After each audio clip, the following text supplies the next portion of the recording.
ಕರ್ನಾಟಕ ಲೋಕಸೇವಾ ಆಯೋಗಕ್ಕೆ ಕಾಯಕಲ್ಪ ಕಲ್ಪಿಸುವ ನಿಟ್ಟಿನಲ್ಲಿ ರಾಜ್ಯ ಸರ್ಕಾರ 2025ನೇ ಸಾಲಿನ ಕರ್ನಾಟಕ ಲೋಕಸೇವಾ ಆಯೋಗ ತಿದ್ದುಪಡಿ ವಿಧೇಯಕವನ್ನು ವಿಧಾನಸಭೆಯಲ್ಲಿಂದು ಮಂಡಿಸಿತು.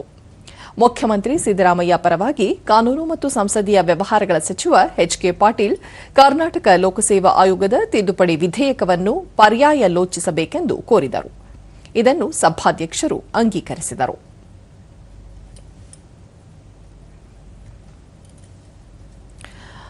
ಬಳಿಕ ಪ್ರತಿಪಕ್ಷ ಸದಸ್ಯ ಆರ್ ಅಶೋಕ ಸೇರಿದಂತೆ ಎಲ್ಲರೂ ತಿದ್ದುಪಡಿ ವಿಧೇಯಕವನ್ನು ಸ್ವಾಗತಿಸಿದರು. ಈ ಮಸೂದೆಯನ್ನ ಅಂಗೀಕರಿಸಬೇಕು ಅಂತ ತಮ್ಮಲ್ಲಿ ವಿನಂತಿ ಮಾಡಿ ಪ್ರಸ್ತಾವನೆ ಮಂಡಿಸಲಾಗಿದೆ. ಅದನ್ನೀಗ ಸಭೆ ಮತಕ್ಕೆ ಹಾಕುತ್ತೇನೆ. 2020 ಸಾಲಿನ ಕರ್ನಾಟಕ ಲೋಕಸೇವಾ ಆಯೋಗ ವ್ಯವಹಾರ ನಿವಾರಣೆ ಮತ್ತು ಹೆಚ್ಚುವರಿ ಪ್ರಕಾರಗಳು ತಿದ್ದುಪಡಿ ವಿಧೇಯಕವನ್ನು ಈ ಸಭೆ ಅಂಗೀಕರಿಸಬೇಕು. ಪ್ರಸ್ತಾವದ ಪರವಾಗಿರುವ ಹೌದು ಎಂದು ಸೂಚಿಸಬೇಕು. ಪ್ರಸ್ತಾವದ ವಿರುದ್ಧವಾಗಿರುವ ಇಲ್ಲ ಎಂದು ಸೂಚಿಸಬೇಕು. ಪ್ರಸ್ತಾವ ಹೌದನ ಪರವಾಗಿದೆ ಎಂದು ಭಾವಿಸುತ್ತೇನೆ. ಪ್ರಸ್ತಾವ ಹೌದನ ಪರವಾಗಿದೆ. ಪ್ರಸ್ತಾವ ಅಂಗೀಕರಿಸಲ್ಪಟ್ಟಿದೆ ಮತ್ತು ವಿಧೇಯಕ ಅನುಮೋದನೆ. ಇದಕ್ಕೂ ಮುನ್ನ ಸಚಿವ ಕೃಷ್ಣ ಬೈರೇಗೌಡ 2025ನೇ ಸಾಲಿನ ಕರ್ನಾಟಕ ಭೂ ಕಂದಾಯ ತಿದ್ದುಪಡಿ ವಿಧೇಯಕ, 2025ನೇ ಸಾಲಿನ ಕರ್ನಾಟಕ ಸ್ಟ್ಯಾಂಪು ತಿದ್ದುಪಡಿ ವಿಧೇಯಕ, ನೋಂದಣಿ ಕರ್ನಾಟಕ ತಿದ್ದುಪಡಿ ವಿಧೇಯಕ, ಕರ್ನಾಟಕ ಗ್ರಾಮ ಹುದ್ದೆಗಳ ರದ್ದತಿ ತಿದ್ದುಪಡಿ ವಿಧೇಯಕ ಹಾಗೂ ಕರ್ನಾಟಕ ಭೂ ಕಬಳಿಕೆ ನಿಷೇಧ ತಿದ್ದುಪಡಿ ವಿಧೇಯಕವನ್ನು ಮಂಡಿಸಿದರು. ಕರ್ನಾಟಕ ಸ್ಟ್ಯಾಂಪ್ ತಿದ್ದುಪಡಿ ವಿಧೇಯಕವನ್ನು ಮಂಡಿಸಲು ಸಭೆಯು ಅನುಮತಿ ನೀಡಬೇಕು. ಪ್ರಸ್ತಾವದ ಪರವಾಗಿರುವವರು ಹೌದು ಎಂದು ಸೂಚಿಸಬೇಕು. ಪ್ರಸ್ತಾವದ ವಿರೋಧವಾಗಿರುವ ಇಲ್ಲ ಎಂದು ಸೂಚಿಸಬೇಕು. ಪ್ರಸ್ತಾವ ಹೌದು ಅನ್ನೋ ಪರವಾಗಿದೆ ಎಂದು ಭಾವಿಸುತ್ತೇನೆ. ಪ್ರಸ್ತಾವ ಹೌದು ಅನ್ನೋ ಪರವಾಗಿದೆ. ಪ್ರಸ್ತಾವ ಅಂಗೀಕೃತವಾಗಿದೆ. ಹೇಳಿಬಿಡಿ. ಈಗ 69 ಕನ್ವರ್ಟ್ ಮಾಡಿದ್ದಾರೆ. ಸನ್ಮಾನ್ಯ ಅಧ್ಯಕ್ಷರೇ, ಇದಕ್ಕೂ ಮುನ್ನ ಪ್ರತಿಪಕ್ಷ ನಾಯಕ ಆರ್ ಅಶೋಕ ರಾಜ್ಯದಲ್ಲಿ ಕಾನೂನು ಸುವ್ಯವಸ್ಥೆ ಕಾಪಾಡುವಲ್ಲಿ ಸರ್ಕಾರ ಸಂಪೂರ್ಣ ವಿಫಲಗೊಂಡಿದೆ ಎಂದು ಆರೋಪಿಸಿದರು. ಕಾಂಗ್ರೆಸ್ ಸರ್ಕಾರ ಅಧಿಕಾರಕ್ಕೆ ಬಂದಾಗಿನಿಂದಲೂ ಕಾನೂನು ಸುವ್ಯವಸ್ಥೆ ಕಾಪಾಡುವಲ್ಲಿ ವಿಫಲಗೊಂಡಿದೆ. ರಾಜ್ಯಾದ್ಯಂತ ಕಾನೂನು ಸುವ್ಯವಸ್ಥೆಗೆ ತೊಡಕು ಎದುರಾಗುತ್ತಿದ್ದರೂ ಪೊಲೀಸರು ಯಾವುದೇ ಕ್ರಮ ಜರುಗಿಸುತ್ತಿಲ್ಲ.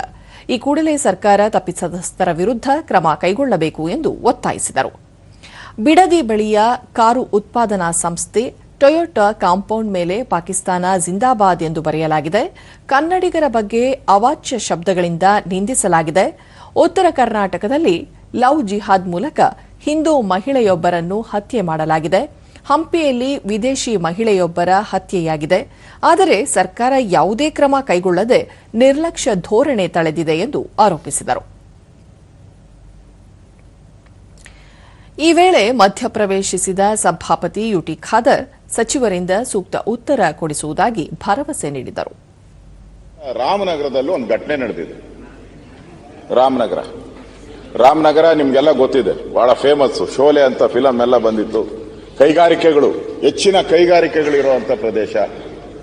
ಸಂಬಂಧಿಸಿರ್ತಕ್ಕಂಥ ಇದೇ ವೇಳೆ ಶಾಸಕರುಗಳ ವಿರುದ್ಧ ದುರ್ವರ್ತನೆ ತೋರುತ್ತಿರುವ ಅಧಿಕಾರಿಗಳ ವಿರುದ್ಧ ಸರ್ಕಾರ ಕೂಡಲೇ ಕ್ರಮ ಕೈಗೊಳ್ಳಬೇಕು ಎಂದು ಪಕ್ಷಾತೀತವಾಗಿ ಶಾಸಕರು ಸಭಾಧ್ಯಕ್ಷರನ್ನು ಒತ್ತಾಯಿಸಿದರು.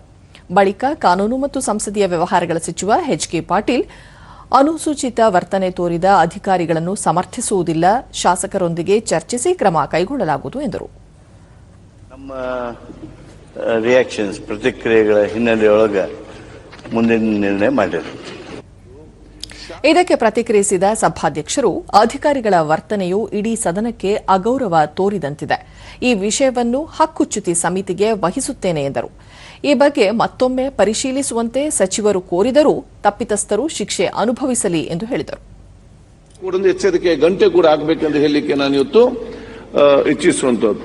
ಆದ ಕಾರಣ ಎಲ್ಲಾ ವಿಚಾರಕ್ಕೆ ಸಂಬಂಧಪಟ್ಟಾಗೆ ಇದನ್ನು ನಮ್ಮ ಹಕ್ಕುಚ್ಯುತಿ ಸಮಿತಿಗೆ ಅದನ್ನು ನಾನು ವಹಿಸ್ತೇನೆ.